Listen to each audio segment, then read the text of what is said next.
दरबन जंगल में दो कौवे रहते थे। एक का नाम कालू कौवा था और दूसरे का नाम भूरा कौवा था।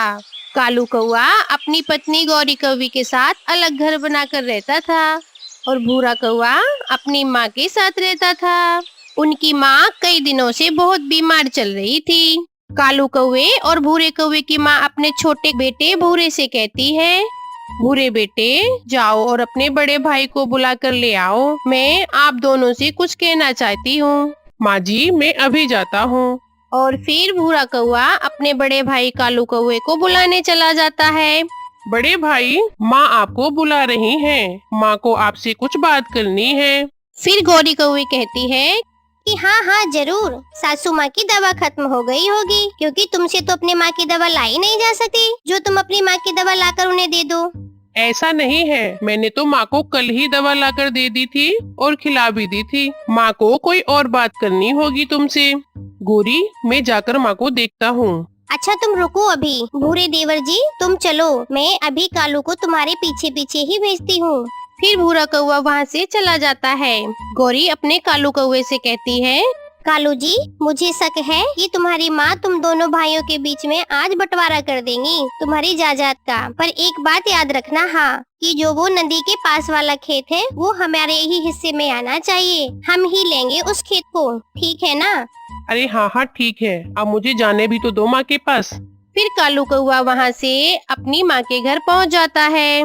कालू बेटा, तुम आ गए। कालू, इस समय मेरी तबीयत ज्यादा खराब है। कालू, मैं तुम दोनों भाइयों में तुम्हारी जायदाद बांट देना चाहती हूँ।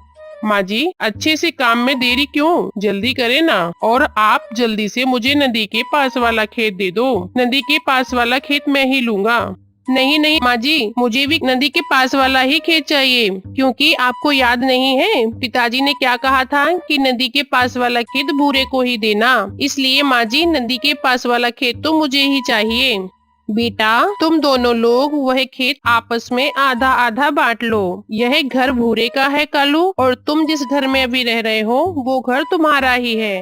ऐसा कहती हुए उनकी माँ मर जाती हैं। भूरे भाई, माँ तो मर गई। चलो हम चलकर अपने खेत में आधे आधे पर निशान लगा लेते हैं।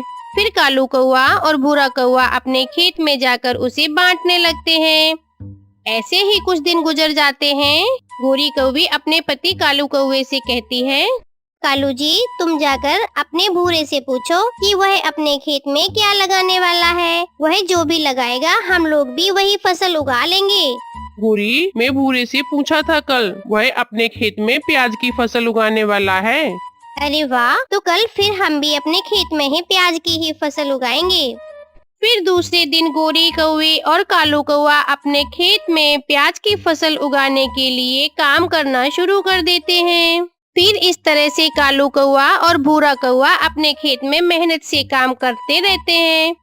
दिन गुजरते गए, फिर कालू और भूरे के प्याज की फसल तैयार हो जाती है। भूरा कौवा अपने फसल से प्याज की एक बोरी निकालकर बाजार में बेचने के लिए ले जाता है। उसके बाद गोरी और कालू भी एक बोरी प्याज लेकर बाजार पहुंच जाते हैं। प्याज ले लो प्याज, 50 रुपए किलो प्याज ले लो, बड़े बड़े प्याज ले लो, अच्छे अच्छे ताजे ताजे प्याज ले लो, 50 रुपए किलो। इसी तरह से कालू कौवा और भूरी कौवी अपना प्याज का रेट 50 रुपए में आवाज लगाते हैं और फिर भूरा कौवा भी अपना प्याज बेचने लगता है। प्याज ले लो प्याज, 40 रुपए किलो प्याज ले लो। कालू का छोटा भाई 40 रुपए किलो प्याज दे रहा था, इसीलिए थोड़ी ही देर में भूरे के सारे प्याज बिक जाते हैं और उसे अच्छा मुनाफा होता है। कालू, इस भूरे का तो कुछ करना ही होगा। इसके तो प्याज बिक गए और हम सुबह से मक्खियाँ मार रहे हैं। गोरी, मैं सोच रहा था हमने क्या करना है। तुम यह प्याज की बोरी मेरे सर पर रख दो और हम घर चलते हैं। फिर गोरी और कालू कौवा अपने प्याज लेकर घर चले जाते हैं। रात हो जाती है। कालू जी, क्या सोचा है तुमने?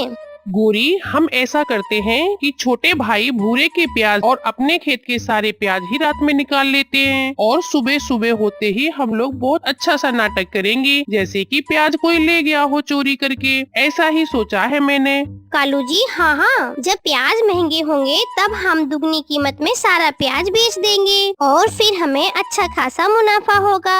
फिर वह पति पत्नी बोरी लेकर खेत में जाते हैं। गोरी, तुम भूरे के खेत से प्याज निकालो और मैं अपने खेत से प्याज निकालता हूँ।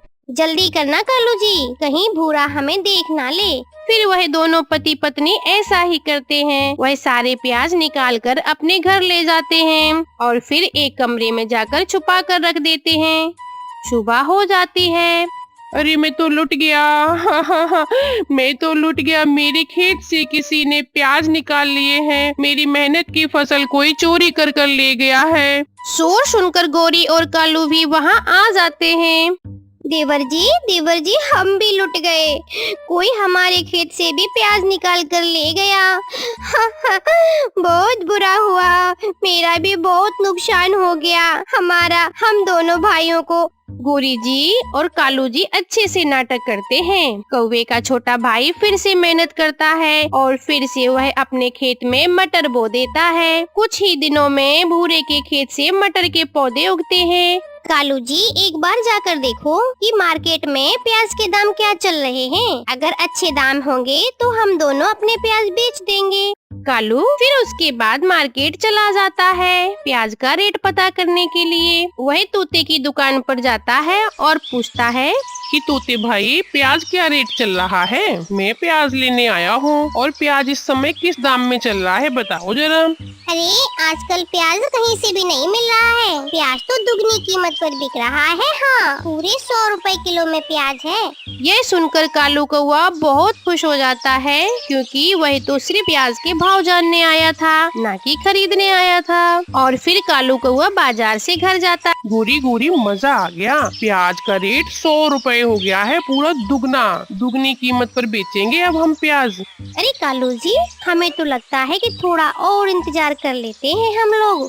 उसके बाद हो सकता है कि प्याज सीधा 200 रुपए दुगनी कीमत पर बिक जाए हमारा प्याज। हम लोग क्यों ना थोड़ा इंतजार कर लें। फिर वह दोनों प्याज के रेट बढ़ने का इंतजार करने लगते हैं और फिर वह दोनों सारा दिन सोते रहते हैं, कोई काम धंधा भी नहीं करते। और कालू का भाई भूरा सारे दिन अपने खेतों पर काम करता है। भूरा अपने भाई कालू के पास एक दिन आता है।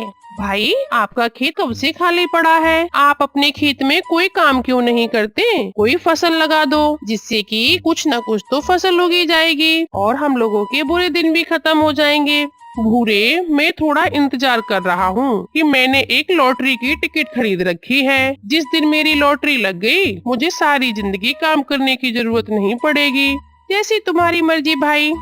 दूसरे दिन आसमान पर गहरे गहरे बादल छा जाते हैं और तेज बारिश होती है। चिड़िया अपने घर में छुपी बैठी थी। तोता भी अपने घर में तेज बारिश से छुपकर बैठा हुआ था। सारे पक्षी बहुत डरे हुए थे। तभी कौवे का घर इतना मजबूत था नहीं और ऊपर से उसमें कई बोरियां प्याज की अपने घर में जो छुपा के रखी थी, वह तेज हवा के झोंके में आ जाता है और कौवे का घर टूटकर नीचे जमीन पर गिर जाता है। तभी कौवा और कौवी घर के नीचे दब जाते हैं और हर तरफ प्याज ही प्याज बिखर जाता है। कालू, यह क्या हुआ? यह प्याज तो हमें ही ले डूबा। अरे गोरी, हमारा लालच ही हमें ले डूबा।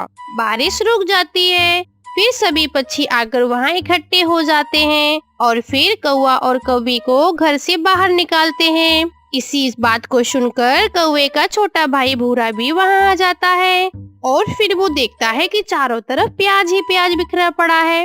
अरे बड़े भाई, ये प्याज कहाँ से आया? आपके घर में तो प्याज चोरी हो चुका था, फिर ये प्याज आपके घर पे कहाँ से आया? फिर सभी पक्षी आपस में ये सब सुनकर हंसने लगते हैं और भूरे से कहते हैं, चोर यार कोई और नहीं था, ये तेरा भाई कालू ही तो था। हाँ देवर जी प्लीज हमें माफ कर दो, हमारे लालच की सजा हमें मिल गई है। ऐसे कौवे और कौवी को सजा मिल जाती है। प्यारे दोस्तों, आप इस कहानी को लाइक करना बिल्कुल भी ना भूलें। आपका बहुत बहुत धन्यवाद। दूर किसी जंगल में तरह तरह के पक्षी रहा करते थे। उन सब में बहुत प्यार था। वह सब आपस में बहुत मिलजुल कर रहते थे और वे सब आपस में एक दूसरों की मदद भी करते थे। वे सभी बहुत अच्छे दोस्त थे। एक बार गौरी कौवी अपने 2 अंडों पर बैठी हुई थी। तभी आसमान में उड़ती हुई एक चील की नजर उस पर पड़ी और जालिम चील उड़ती हुई उस कौवी के पास आ जाती है। और फिर कौवी से कहने लगती है कि कौवी हटो तुम यहाँ से, मुझे अंडों का स्वाद चखना है, नहीं तो तुम्हें भी हम मार देंगे। दूर चली जाओ यहाँ से, ये ताजे ताजे अंडों का स्वाद तो मुझे चखना ही है। सुनो चील, यह अंडे मेरे हैं और कोई मेरे होते हुए मेरे अंडों को छू भी नहीं सकता, और ना ही मैं तुम्हें इस तरह से अपने अंडे दे सकती हूँ। क्या तुम मेरा मुकाबला नहीं कर सकती हो, समझियो? तुम भी मरोगी साथ में और तुम्हारे अंडे भी। तभी पीछे से तेजी से उड़ती हुई चिड़िया वहाँ पर आ जाती है। क्या कहा? मैं इसकी सहेली हूँ, तुम्हें एक का नहीं दो का मुकाबला करना होगा। हाँ, हम अपने अंडे बचाने के लिए आखिरी सांस तक लड़ेंगे। हाँ, समझ लेना चील। एक कौवी और एक चिड़िया दोनों मिलकर हमारा मुकाबला नहीं कर सकती हो। तभी मिट्ठू तोता वहाँ बहुत गुस्से में आ जाता है। फिर बोलता है, मेरी तेज चोंच से तुम्हें कौन बचाएगा? यह 2 नहीं बल्कि 3 हैं। लड़ो, अगर तुम में हिम्मत है तो लड़ो हम तीनों से मिलकर, और आगे बढ़ो। अब क्यों डर गई हो? बढ़ो ना आगे। मोटी चोंच वाले तोते, तुम दूसरों की लड़ाई में ना आओ, ये हमारी लड़ाई है, समझे तुम? ए सुनो चील, हम सब इस जंगल में एक परिवार की तरह रहते हैं। तभी कबूतर भी वहाँ उस जंगल में ये लड़ाई देखकर आ जाता है। फिर वो भी चील से कहता है, सुनो सुनो, मैं भी इसी परिवार का ही सदस्य हूँ, और अगर ज्यादा चालाकी की तो समझ लेना, अगर चील तुम्हें अपनी जान बचानी हो तो तुरंत यहाँ से भाग जाओ चुपचाप, बिना कुछ बात किए। हाँ, फिर चील चुपचाप बिना कुछ बात किए भींगी बिल्ली की तरह वहाँ से चला जाता है। हमने कर दिखाया, हमने कर दिखाया, हमने दुश्मन को भगा दिया। इस तरह से वो सभी दोस्त आपस में खुश होते हैं। फिर गौरी कहती है, शुक्रिया मेरे दोस्तों, अगर आज आप सब यहाँ नहीं होते और हमारी मदद नहीं करते तो वो चील अब तक मेरे अंडे पी गई होती। ऐसे वह सभी अच्छे से एक दूसरे की मदद करते हैं। इस तरह से चील बहुत गुस्से में था। तभी उसका दोस्त कौवा उससे पूछता है, चील दोस्त, तुम बहुत गुस्से में हो, क्या बात है? फिर वो कहता है, अरे उन कौओं ने और सभी पक्षियों ने मिलकर मेरी बहुत बेइज्जती की है। हाँ, मैं यह बात कभी नहीं भूल सकता हूँ, कभी नहीं। आज तक किसी ने भी ऊंची आवाज में मुझसे इस जंगल में बात तक नहीं की, क्योंकि उन सब ने मिलकर आज मुझे अंडे नहीं पीने दिए। आप चिंता न करें चील दोस्त, मैं हूँ ना आपके साथ। आप मुझे बताइए मुझे क्या करना है जिससे वो दोस्त आपस में अलग अलग हो जाएं। फिर वो दोनों आपस में एक आइडिया बनाते हैं। वो सोचते हैं कि उन दोनों लोगों में, सभी दोस्तों में आपस में फूट डालनी है, लड़ाई करवानी है, जिससे उनकी दोस्ती आपस में खत्म हो जाए। फिर वो ऐसा ही सोचकर कालू कौवा वहाँ से गौरी कौवी के जंगल आ जाता है। तभी गौरी कौवी नदी पर पानी पीने आई हुई थी और भूरा कौवा वहाँ पर आ जाता है। मैं भूरा कौवा हूँ, मैं एक ऐसी जगह से आया हूँ जहाँ बहुत फलदार पेड़ हैं और वहाँ पानी की नदियाँ भी हैं और मीठे मीठे फल हैं जो रसों से बहुत हुए भरे हुए हैं। हमारे जंगल के फल बहुत ही स्वादिष्ट हैं और मीठे भी हैं। फिर गौरी कहती है, अरे वाह, फिर तो तुम्हारा टाबू बहुत सुंदर होगा, मगर वहाँ तो इतने फल नहीं है। मैं तो घूमने के लिए यहाँ बस आया हूँ, लेकिन गौरी कौवी, तुम्हारे जंगल में तो इतने अच्छे अच्छे फल मीठे मीठे हैं नहीं। मैं तो बस घूमने के लिए आया था तुम्हारे जंगल में कि देखूं तुम्हारा जंगल हमारे जंगल से भी कितना अच्छा है या नहीं है। मैं बस यही देखने आया था। क्या तुम मुझसे दोस्ती करोगी? क्या तुम मुझे इस जंगल में सैर करवाओगी? प्लीज, अगर तुम ऐसा करोगी तो मैं तुम्हें अपने टाबू पर लेकर जरूर जाऊंगा। अगर आपको मेरा टाबू पसंद आए तो आप वहाँ रह सकती हो। आज से आप मेरी दोस्त। ओके ओके भूरे कौवे, आज से मैं तुम्हारी दोस्त हूँ। मैं आपको अपने पूरे जंगल की सैर कराऊंगी। चलो कौवे हमारे साथ। फिर गौरी कौवी भूरे कौवे को अपने साथ लेकर अपने घोंसले में ले आती है। तभी वहाँ पर चिड़िया भी आ जाती है। गौरी बहन, चले हम दोनों दाना लेने पहाड़ों की तरफ चलते हैं आज। देखो देखो बहन, तुम हो छोटी चिड़िया, अब मैं दोस्ती कर ली है भूरे कौवे से। और चिड़िया, अब मुझे किसी और की दोस्ती की जरूरत नहीं है। हाँ, अब चिड़िया तुम अकेले ही जाओ और दाना खाओ। गौरी बहन, यह आवारा और बदसूरत कौवा कौन है? खबरदार चिड़िया, तुमने अगर मेरे नए दोस्त के बारे में कुछ भी गलत शब्द बोला तुम यहाँ से चली जाओ। क्या बात है, तुम्हारा दिमाग तो ठीक है ना गौरी? किसी अजनबी के लिए तुम मुझे यहाँ से भगा रही हो? यह कौवा फलों के टाबू से आया है चिड़िया, और फिर 2 दिन बाद मेरे अंडों से बच्चे भी निकल आएंगे, तो मैं भी फिर इस नए दोस्त के साथ इसके टाबू पर रहने के लिए चली जाऊंगी। ये सब सुनकर चिड़िया वहाँ से चली जाती है। आप अपने अंडों के पास रुके, मैं आपके लिए मीठे मीठे फल लेकर आता हूँ। फिर भूरा कौवा चला जाता है। ऐसे ही दिन गुजर जाते हैं। फिर गौरी कौवी के अंडों से 2 प्यारे प्यारे बच्चे निकल जाते हैं। इधर कालू कौवा फलों का बहाना बनाकर चील के पास पहुंचता है। तभी चील पूछता है, भूरा कहाँ तक काम पहुँचा? मैं अब और इंतजार नहीं कर सकता हूँ। अरे चील भाई, अब आपको पता है कि चिड़िया के अंडों से बच्चे निकल आए हैं। अब आपको अंडे नहीं, उसके बच्चे ही खाने को मिलेंगे। ये बात सुनकर बहुत खुश हो जाता है और कौवा वहाँ से मीठा सा फल लेकर गौरी कौवी के पास चला जाता है। गौरी कौवी, यह मीठा फल मैं आपके लिए लाया हूँ। गौरी कौवी कहती है, तुम बहुत अच्छे कौवा हो, तुम कितना अच्छा से मेरा ख्याल रखते हो। अरे बहन, आप जल्दी से तैयारी करो, मैं आपको लेने आया हूँ। हाँ, अब आप अपने बच्चों को साथ लेकर मेरे टाबू पर चलो और वहीं रहना। रुको रुको, मैं अपने बच्चों के लिए फूलों की टोकरी बना लूं। हमारे बच्चे बहुत छोटे हैं, अभी उड़ नहीं सकते हैं, इसीलिए मैं उनके लिए फूलों की टोकरी बनाकर लाती हूँ। गौरी कौवी फूल लेने के लिए चली जाती है। तभी वहाँ पर उसके दोस्त मिलते हैं और गौरी से कहते हैं, गौरी, तुम अपने बच्चों को लेकर कहाँ जा रही हो? अरे मैं वहाँ जा रही हूँ जहाँ तुम कभी नहीं गए हो। मैं फलों वाले टाबू के ऊपर रहने जा रही हूँ, जहाँ मीठे और रसदार फल हैं। अरे तुम उस अजनबी कौवे के चक्कर में तुम अपने पुराने दोस्तों को भूल कर जा रही हो। अरे नहीं नहीं, अब तो मेरे अंडों से बच्चे निकल आए हैं और आप में से अब मुझे किसी की भी दोस्ती की कोई जरूरत नहीं है, इसलिए मैं तो जाऊंगी और जरूर जाऊंगी। फिर गौरी फूलों की टोकरी लेकर अपने बच्चों के पास आ जाती है और फिर अपने बच्चों को टोकरी में रखकर वहाँ से चलने की तैयारी करती है। तभी कालू कौवा कहता है, लाइए गौरी, ये बच्चों वाली टोकरी मुझे दे दो। तभी गौरी कहती है, भूरे, अब मुझे पता चला ये मेरे सारे दोस्त तुमसे जलते हैं। मुझे मिट्ठू भी और चिड़िया भी वहाँ तुम्हारे साथ जाने से मना कर रहे थे। वह सब जलते हैं तुमसे कि तुम मीठे फल खाओगी। फिर भूरा कहता है, अरे पता है गौरी, ये क्यों जलते हैं तुमसे? कि तुम वहाँ मेरे साथ टाबू पर जाओगी और मीठे मीठे फल खाओगी, क्योंकि इन लोगों को तो वो फल मिलेंगे नहीं, बस इसीलिए जलते हैं। इसीलिए तुम मेरे साथ चलो जल्दी से। फिर भूरा गौरी के बच्चों वाली टोकरी उठाकर चल देता है और गौरी पीछे पीछे भूरे कौवे के चलने लगती है। गौरी के पीछे सभी पक्षी जाकर गौरी को रोकते हैं। गौरी ना जाओ, मत जाओ हमें छोड़कर, सब आवाज देते हैं, पर गौरी किसी की बात पर कोई ध्यान नहीं देती है और वहाँ से चली जाती है। गौरी, थोड़ी देर यहाँ आराम कर लेते हैं, फिर खाने पीने के बाद फिर से सफर शुरू करेंगे। तभी गौरी कहती है, भूरे, अभी हमें और कितना सफर करना है और कितना आगे जाना है? बस गौरी, थोड़ी ही देर में तुम समझो कि सफर शुरू खत्म होने वाला ही है। तभी पीछे से बड़ी गुफा से चील बाहर निकल कर आती है और गौरी से कहती है कि अब तुम्हारा सफर खत्म हुआ।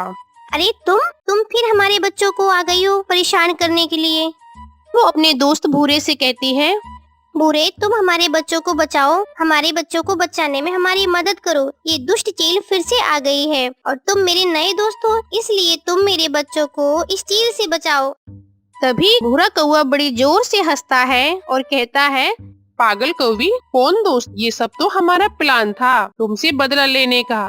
यह सुनकर गौरी कौवी की आंखें खुली की खुली रह जाती हैं। फिर चील कहता है कि याद करो वह वक्त जब तुम सबने मिलकर मुझे अंडे नहीं पीने दिए थे और मुझे वहाँ से बेइज्जती करके भगा दिया था। अभी मुझे अपने बच्चे दे दो।